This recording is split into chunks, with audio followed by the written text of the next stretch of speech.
Hi everyone, my name is Merna and welcome to Soul Struggles. We'll be discussing struggles that we face in our everyday lives and especially now during our current pandemic.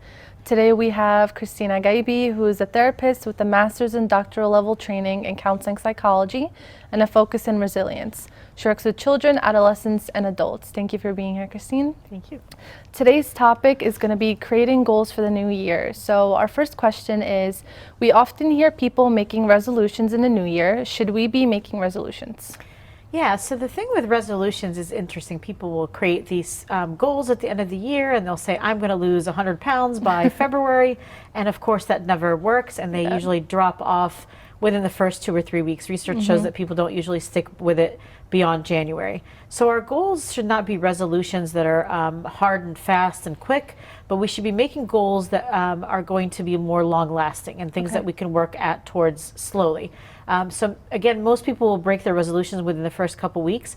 And so we need to make goals that are much more attainable and in a stepwise fashion so that we are working on goals and growing as we're doing them and not just trying to reach a certain level by a short amount of time.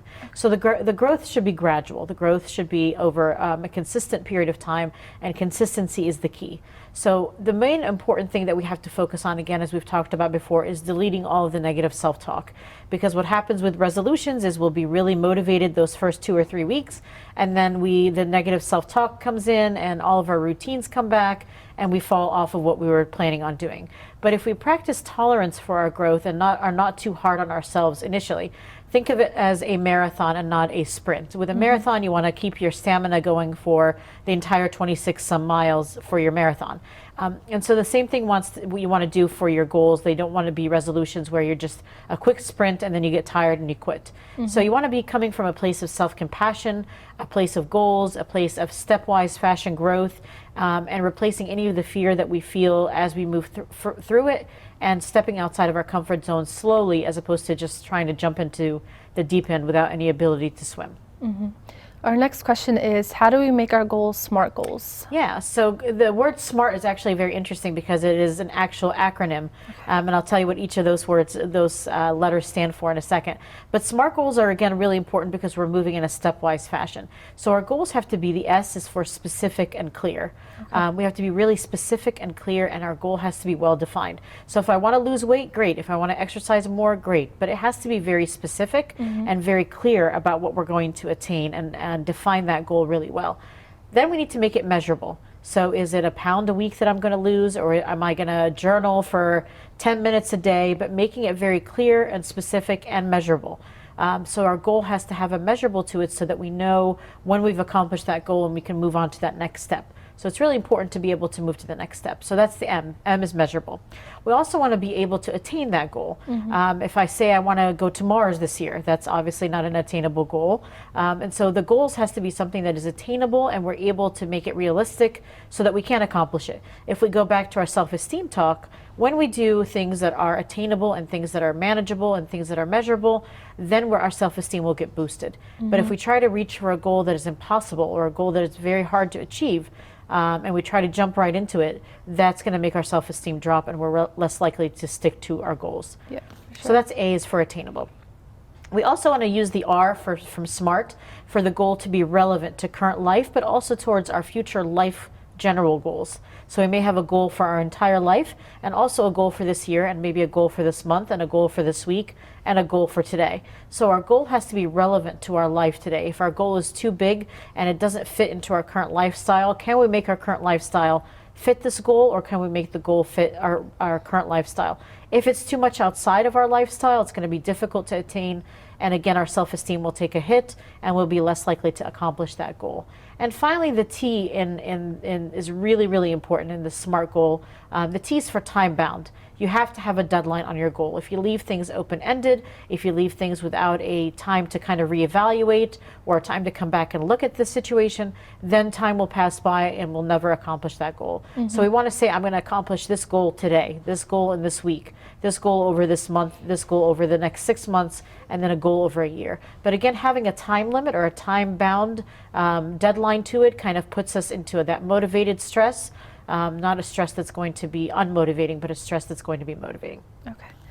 And in what areas in our lives should we consider when making goals? Yeah, so we talked about the balance in our life in one of the last segments, and that we have to have balance in different areas of our life, financially and spiritually and psychologically, and from a relationship perspective and maybe academic. So people will create goals around areas where their life may not be as balanced. If your life is not as balanced in an area of interpersonal relationships, for example, especially now with the pandemic where we're spending less time with people outside our immediate circle, then maybe we want to make a goal in that regard. Maybe we want to make a spiritual goal because we want to read more of the Bible or spend more time in prayer, so that goal can be related to that. But most oftentimes people will create goals that are spiritual, goals that are related to family and friends, goals that are related to careers and business.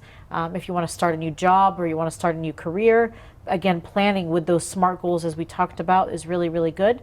Sometimes people want to make goals with health and fitness. You want to get more healthy, you want to lose a little bit of weight, you want to eat better foods. Those are all goals that you can create. Sometimes people want to make financial goals where they're saving more money if they spent too much money in the last year. Academic and educational goals are really important too. Maybe entering graduate school or moving into a new phase or a certification that you want to take. Goals can be short term. Again, I want to make a goal for this week, but they should also fit into a more long-term life goal that we create for ourselves. And goals can change and mold and be flexible based on the circumstances that we're in. So goals don't have to be rigid and fixed either. You can have, again, short-term goals from day to day, or long-term goals from month to month, or even across our lifetime. We also want to create goals for things that will create more meaning in our life. So it's not just our work, it's not just our family, but things that can fill us up. Because nobody can give from an empty cup, as they say. The saying says, nobody can give out of an empty cup. So we want to refill our cups with things that are new skills or new talents or new hobbies or new things that we enjoy. So goals related to those things can give us a lot of meaning and purpose as well. Next question is, how do we make our goals last? Yeah, so it's really important, again, that our goals are also the short-term goals, but again, the long-term goals as well. Sometimes we want to write goals down. Research has shown that when we write things down, we're much more married to those goals because we've written them down. They're much more solidified in us. We have more ownership to them when we write them down. So even though that seems kind of silly, what does it mean to write it down? It isn't actually silly. Research shows it becomes more solidified as a goal if we write it down. And so we're more committed to it when we put our goals down to paper, and we are more accountable to those goals because they're written down on paper. And you often hear of people that have done well in businesses or in new skills that they've done, they've written down their goals and visualized how they're going to do that. So writing down goals is really important. Writing down positive statements about yourself, how you're going to get more motivated, how you're going to retain yourself so that you stay in this for the long haul. Again, it's not just a week or two and then you drop off, but writing those things down makes you much more committed to those goals. It's really, really important. You also want to frame them, again, in a certain amount of time. So you can say, this week I'm going to write down this goal. This is the one I'm going to accomplish this week. By the end of the month, maybe I will do this goal, and that's the next goal that I'll do. You should also frame your goals in a way that they're visible. Put them on your refrigerator, put them on your bathroom mirror, somewhere where you're going to see them every single day, and not something on a drawer somewhere where you're going to hide it and then forget about it. Again, that makes you much more committed to your goal. It's a constant reminder of your dreams, of what you want to accomplish and how you're getting there. Write the stepwise fashion, even if you draw little steps and write, today I'm going to do this one, then this one, then this one. Because you want to work towards achieving your goals in these little steps, step by step by step. And it gives you a concrete reason to be motivated to work on your goal. Maybe you want to work on your goal for your child or for a family member or for yourself. And that gives you kind of a purpose that you're moving towards. You want to envision the end goal. What does the end of the goal look like? Whether it's 5 years from now, 10 years from now, what does the end goal look like? And every day create little steps that's going to get you closer and closer and closer to that goal. Again, create smaller steps in terms of the year, in terms of months, in terms of weeks, in terms of even the day. So creating small goals, but then working towards the bigger ones. And as you move step by step, you are building up your self-esteem, you're getting more and more encouraged, you're seeing progress along the way, you're seeing encouragement along the way, and that all helps you to motivate yourself to get to the big goal that you want to get to. And our last question is, how can I make sure I'm accountable for my goals? Yeah, so the good thing about this is to tell somebody else. You can tell your father of confession, you can tell a friend, you can tell a parent, you can tell a family member, but telling someone that who will walk that path with you so that you feel, even if they're not in the same goal, but they can say, hey, how are you doing on this goal? You said you're going to have this accomplished by, you know, this end of the month or by the end of the week. And they can keep you accountable, not in a mean way, not in a way, but in a way that supports you, that pushes you, that encourages you, that keeps you on track. And if you fall off track, they can help you get back on track and say, hey, you were working on this goal. Write down the goals that you have again, but also look at the barriers. What are the barriers? Are they financial? Are they emotional? Are they those negative self-messages that you kind of ruminate around in your head? But focus on your barriers and also focus on the strengths that you can use to overcome those barriers. Again, if you're talking to somebody, even a priest or a therapist or a friend, they can help you to stay on track, help you to stay motivated. Most people give up on their dreams because they feel that they're too big, or they're too overwhelming, or there's too many steps in the way. So again, if you accomplish smaller goals, you'll find yourself closer and closer to the end of the big goal.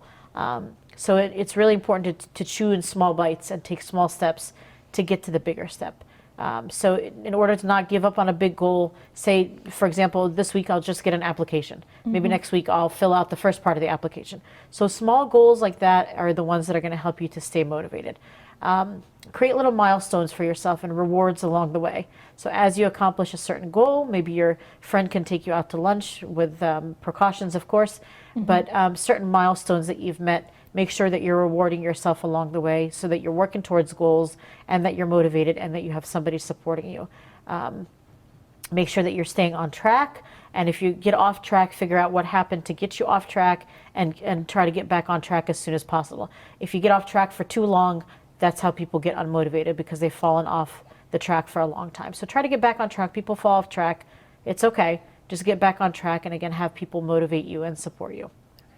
Thank you so much for being here, Christine. Sure. My name is Merna. Thank you for watching Soul Struggles, and we'll see you next time.